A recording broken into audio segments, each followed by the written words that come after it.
ರಾಜ್ಯದಲ್ಲಿ ನಾಯಕತ್ವ ಬದಲಾವಣೆಯ ಚರ್ಚೆಗಳು, ಕ್ಯಾಬಿನೆಟ್ ರೀಶಫಲ್, ಸಚಿವ ಸಂಪುಟ ಪುನರ್ರಚನೆಯ ಚರ್ಚೆಗಳು, 5 ಸ್ಟೇಟ್ ಎಲೆಕ್ಷನ್ ಮುಗಿದು ಬಿಡಲಿ, ಪಂಚರಾಜ್ಯ ಚುನಾವಣೆ ಮುಗಿದು ಬಿಡಲಿ, ಆ ನಂತರ ಚರ್ಚೆ ಅಂದ್ರು. ಈಗ ವಿಧಾನ ಪರಿಷತ್ ಮತ್ತು ರಾಜ್ಯಸಭಾ ಚುನಾವಣೆಗಳ ಬಂದವು. ಒಂದು ರೀತಿ ಎರಡೂ ಬಣಗಳಲ್ಲಿ ತಳಮಳ ಕಾಣಿಸ್ತಾ ಇದೆ, ಯಾವಾಗ ಅಂತ.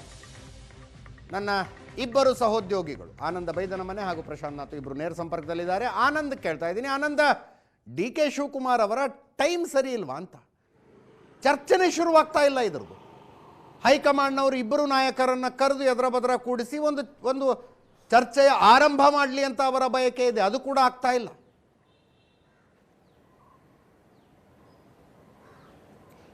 ಎಸ್ ಅಜಿತ್, ನಾಯಕತ್ವ ಬದಲಾವಣೆಗೆ ಸಂಬಂಧಪಟ್ಟ ಹಾಗೆ ನವೆಂಬರ್ 21ಕ್ಕೆ ಅಧಿಕೃತವಾಗಿ ಚಟುವಟಿಕೆಗಳು ಆರಂಭಗೊಳ್ಳುತ್ತೆ. ಬಹಳಷ್ಟು ಜನ ಶಾಸಕರುಗಳು ಡಿ ಕೆ ಶಿವಕುಮಾರ್ ಬೆಂಬಲಿಸಿ ದೆಹಲಿಗೆ ಹೋಗಿ ಹೈಕಮಾಂಡ್ ನಾಯಕರನ್ನು ಭೇಟಿ ಮಾಡುವ ಪ್ರಯತ್ನವನ್ನು ಮಾಡ್ತಾರೆ. ಅಲ್ಲಿಂದ ಆರಂಭಗೊಂಡಿರ್ತಕ್ಕಂಥ ಬೆಳವಣಿಗೆ ಇಲ್ಲಿವರೆಗೂ ಕೂಡ ಮುಂದುವರೆದಿದೆ.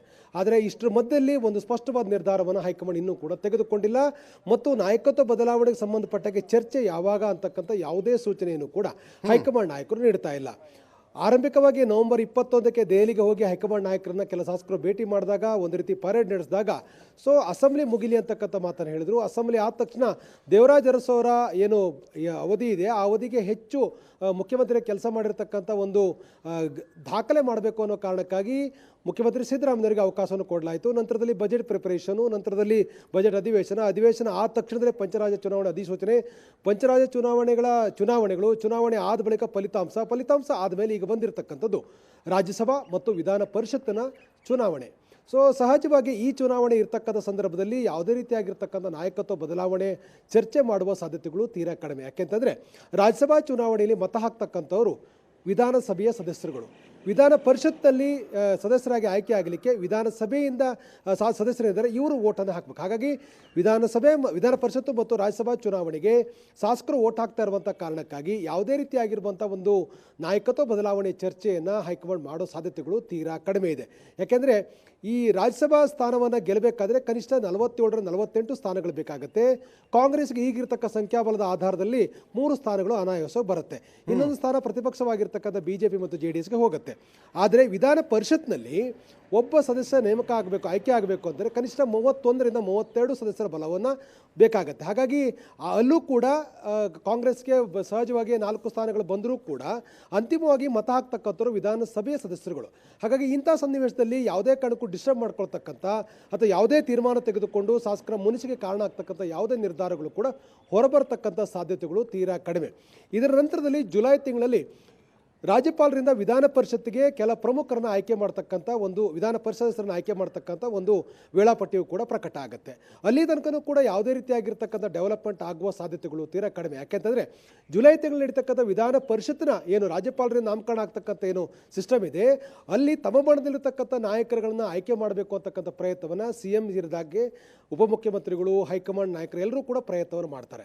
ಹಾಗಾಗಿ ಜುಲೈ ತನಕನೂ ಕೂಡ ಈ ರೀತಿಯಾದ ಪ್ರಕ್ರಿಯೆಗಳು ಆಗ್ತಕ್ಕಂಥ ಸಾಧ್ಯತೆಗಳು ತೀರಾ ಕಡಿಮೆ.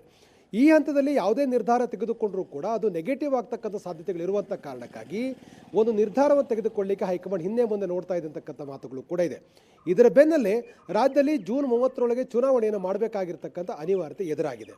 ಹಾಗಾಗಿ ಜೂನ್ 14ರಿಂದ 28ರೊಳಗೆ ಯಾವುದೋ ಒಂದು ದಿನಾಂಕ ನಿಗದಿ ಮಾಡಿ ಅಂತೇಳಿ ಈಗಾಗಲೇ ಚುನಾವಣಾ ಆಯೋಗ ರಾಜ್ಯ ಸರ್ಕಾರಕ್ಕೆ ಭಾಳ ಸ್ಪಷ್ಟವಾಗಿ ಹೇಳಿದೆ.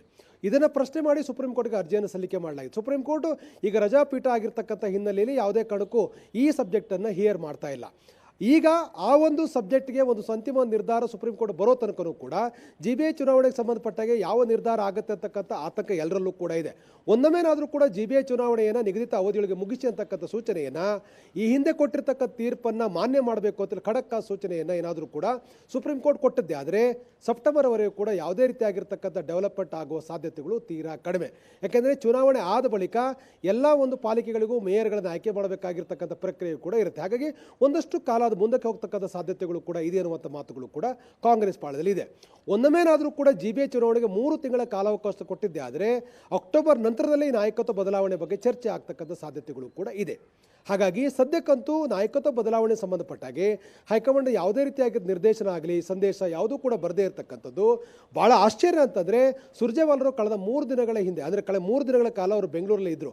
ಆದರೂ ಕೂಡ ಅವರು ನಾಯಕತ್ವ ಬದಲಾವಣೆ ಸಂಬಂಧಪಟ್ಟಾಗ ಯಾವುದೇ ರೀತಿಯಾದ ಚರ್ಚೆಯಲ್ಲಿ ಅವರು ಭಾಗಿಯಾಗಿಲ್ಲ, ಯಾವುದೇ ಸಂದೇಶವನ್ನು ಕೂಡ ಕೊಟ್ಟಿಲ್ಲ, ಯಾವುದೇ ಪ್ರಮುಖವಾಗಿರ್ತಕ್ಕ ಶಾಸಕರಿಗೆ ಅಪಾಯಿಂಟ್ಮೆಂಟ್ ಕೂಡ ಕೊಟ್ಟಿಲ್ಲ.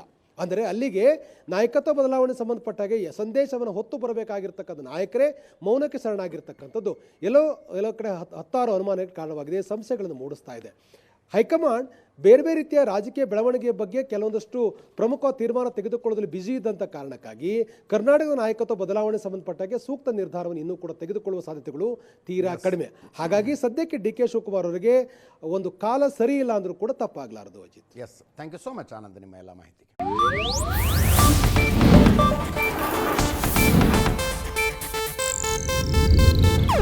ಇದು ಏಷ್ಯಾನೆಟ್ ನ್ಯೂಸ್ ನೆಟ್ವರ್ಕ್ ಪ್ರಸ್ತುತಿ.